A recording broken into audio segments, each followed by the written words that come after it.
Hello, and welcome to the weekly sermon podcast with Reverend Marie Duquette. You can find the full live version service on YouTube's Be Ye Lifted.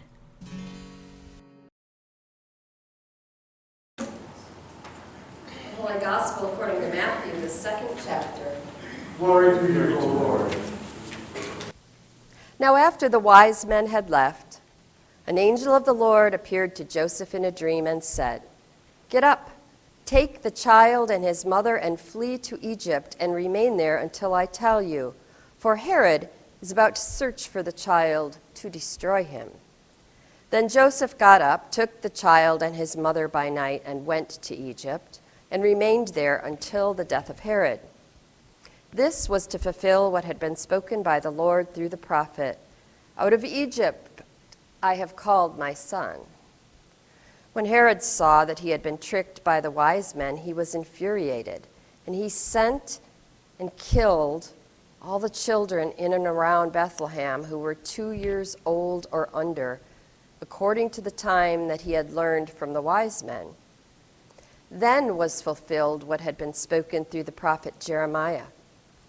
A voice was heard in Ramah, wailing and loud lamentation, Rachel, weeping for her children. She refused to be consoled because they are no more. When Herod died, an angel of the Lord suddenly appeared in a dream to Joseph in Egypt and said, "Get up, take the child and his mother and go to the land of Israel, for those who were seeking the child's life are dead." Then Joseph got up, took the child and his mother and went to the land of Israel.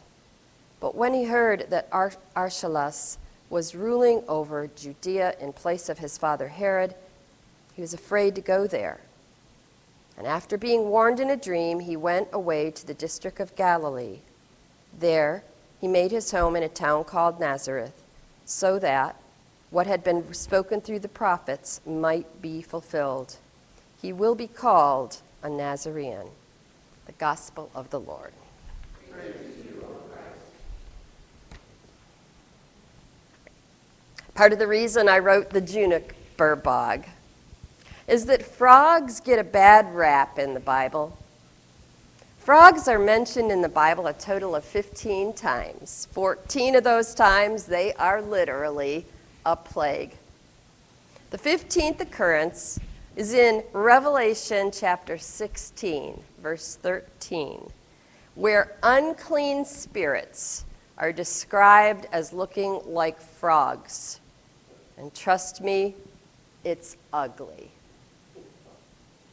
During the pandemic, we watched Life in Color on Netflix. Narrated by David Attenborough, it is a documentary about the many ways animals use color in their lives, and frogs were the opening act.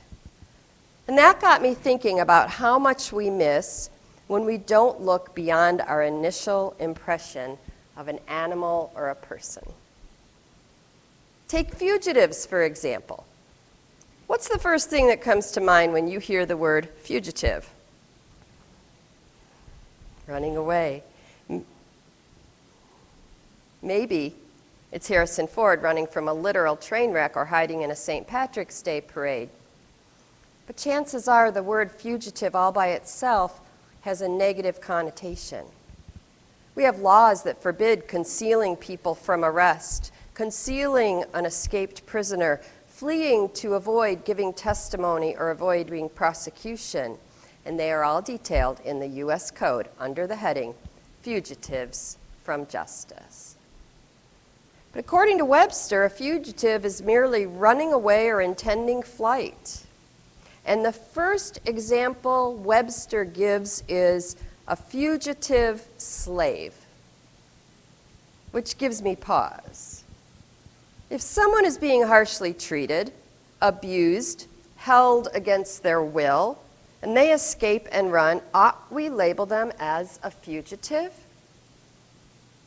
Today's gospel is often referred to as the Holy Family's flight to Egypt. Flight. A flight risk. They have fled Bethlehem as recommended by an angel in a dream to Joseph. They're fleeing because Herod has issued an edict that all baby boys under the age of 2 should be killed. His strategy? If Jesus was a baby boy and all the baby boys were killed, surely Jesus, who threatened Herod even as an infant, would be killed as well. To protect Jesus, Joseph takes Mary and Jesus and flees to Egypt. They were, by definition, fugitives. We tend to focus on the joyful reaction of angels and shepherds and magi to the birth of Jesus. But the truth is that Jesus' birth so frightened grown men in power that the plot to kill him began while he was still an infant. This makes sense, because when the good news of Jesus Christ, including his birth, is proclaimed in the world, it brings fear and loathing to those whose lives are focused on the accumulation and maintenance of power. And that brings me to fulfillment. Matthew views Jesus' escape to and return from Egypt as a fulfillment of Hosea 11. Out of Egypt I called my son. It also harkens back to the first Exodus with Israel being identified as God's son. In verse 18, Matthew cites Jeremiah 31, verse 15, to express the horror of Herod's slaughter of the innocents. We dare not imagine the blood-curdling screams and inconsolable sobbing throughout the region as little boys were mercilessly killed. Yet the use of this text signals a glimpse of hope. In Jeremiah's day, as the Israelites were taken into captivity, on leaving Jerusalem, they would have passed by Ramah, a town 6 miles to the north on the way to Babylon. Rachel, the beloved wife of Jacob and mother of Israel, wept over this national tragedy. If we continue on in Jeremiah 31, we hear God's words of comfort, his new covenant with Israel, and his commitment to his people's salvation. The third fulfillment citation, he will be called a Nazarene, claims that Joseph's decision to settle his family in Nazareth was also prophetically anticipated. Oddly, these exact words cannot be found in the Hebrew Scriptures. Could this be why Matthew uses through the prophets, people said, in the plural instead of the singular to connote a more general idea? Since Nazareth was such an insignificant town of Nazareth, became ironically a distinctive identifier for Jesus, a child from the wrong side of the tracks. So what do frogs, fugitives, and fulfillment have in common? I know you're wondering. They're F words. Perhaps it is simply this. They can all be, in fact, they all often are misunderstood because of the stories that have been told, many of which paint them in a negative light. Consider many people's impression of frogs, and I know there are some here who would say, I love frogs, but many people think they are noisy, kind of slimy, kind of jumpy, rarely turn into a prince when kissed, regardless of what you've heard. Or fugitives, too quiet, don't make eye contact, fly under the radar, shifty. Rarely do we ask them what they're running from. Many assume they are guilty because it is easier to believe that than to ask the deeper question, why are you running again? Fulfillment. It had to happen this way. We knew there would be casualties. That's the price of war. Their death was noble. The blood of the martyrs will water the meadows of France. Today we call in the church the feast day of the Holy Innocents, which seems like an oxymoron to me. Today we're reminded that though, according to the Gospels of Matthew and Luke, the birth of Jesus brought joy to poor shepherds and wonder to Persian magi, for many others, the news of this birth brought unalloyed terror. So on these days of Christmas, amidst our songs of joy and prayers of thanksgiving, let us also recall two truths. One, when the gospel of Jesus is truly proclaimed, it brings fear and loathing to those whose lives are focused upon the accumulation and maintenance of power. Two, every generation has its Herods, who in their quest for power and wealth sacrifice the lives of children. Today we are, no doubt, aware of the atrocities being committed by Russia, many Russians strong-armed into service in the attacks on Ukraine. But the sorrows of this day are no less true of us Americans than they are of the Herods of Germany, Saudi Arabia, Israel, Iran, Turkey, China, and so many others.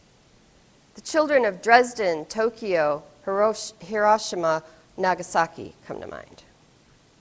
The children in every classroom that has repeated the history of Littleton, Colorado in 1999 come to mind. We must hear and understand the slaughter of the innocents because it continues even today, even here. And let us not forget the more recent sacrifices perpetrated upon the children of the world by the Herods of America and their followers. In April 1997, a New England Journal of Medicine editorial reported that Iraq is an even more disastrous example of war against the public health. The destruction of the country's power plants had brought its entire system of water purification and distribution to a halt, leading to epidemics of cholera, typhoid fever, and gastroenteritis, particularly among children. Mortality rates doubled or tripled among children admitted to hospitals in Baghdad. It was subsequently determined by the UN's UNICEF agency that this war tactic caused the deaths of more than 46,900 Iraqi children between January and August of 1991. This suffering and death was indeed the intended effect of U.S. political and military leaders who believed that the suffering caused by the destruction of Iraq's infrastructure would pressure the Iraqi people into removing the former U.S. ally, Saddam Hussein, from power, which would then end Iraq's possession of their non-existent weapons of mass destruction that had served as the excuse for the U.S. invasion to begin with. In 1996, in a telecast of the CBS program 60 Minutes, Leslie Stahl asked the U.S. ambassador to the United Nations, soon to be President Clinton's Secretary of State, Madeleine Albright, "We have heard that 500,000 children have died. I mean, that's more children than died in Hiroshima. And you know, is the price worth it?" Albright replied, "We think the price is worth it." Will we continue to support the Herods of our world as they sacrifice the lives of children along with their families for this noble cause or that? Today, I suggest, is a good time to ask ourselves and our fellow celebrants of Jesus' birth, what is the meaning of our hosannas to the newborn Jesus if we at the same time stand silent before the Herods of our day? From a morning devotion this week, I read, "The slaughter by Herod of all the children of Bethlehem and the region about was a piece of sheer barbarism. But doubt not that Herod would find a plausible defense so that people would regard it not as tyranny, but as necessary severity. The world is master of this art. Martin Luther wrote in a Christmas sermon, "Thus Herod and his men took the sword and became frightful murderers, even though they put out such a persuasive defense that everyone thought they were keeping the peace." So what do? We sometimes faithful, often floundering followers of Jesus Christ, what do we do with this insight?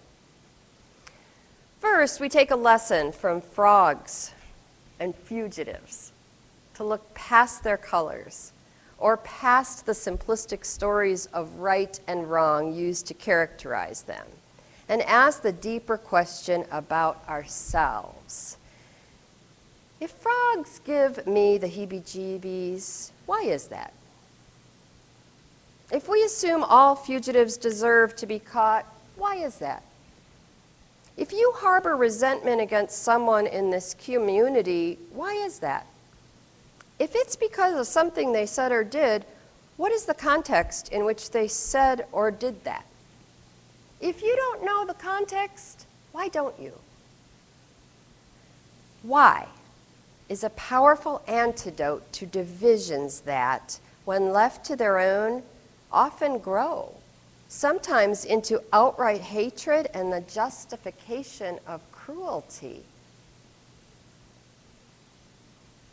And second, just because something was anticipated, prophesied even, doesn't necessarily make it right, nor does it mean that we must accept tragic outcomes as inevitable. Hear the good news this Christmas time. Just as an angel guided Joseph in a dream to change the outcome of Herod's plan, at least for Jesus, angels whisper to us every day. They whisper in dreams. They speak to us through other people.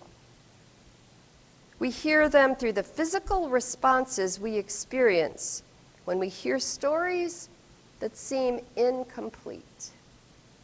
And we, like Joseph and Mary, can choose a different way, make a new plan, step out in faith, allow ourselves to be transformed by God's own Spirit to be people of courage, not fear, people who stand up, not stand idly by. And in doing this, we confound the Herods of this world by the grace of God.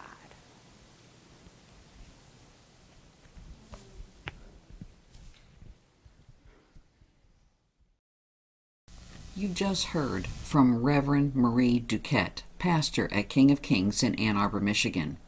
You can help support this ministry by texting your contribution to 833-950-1405.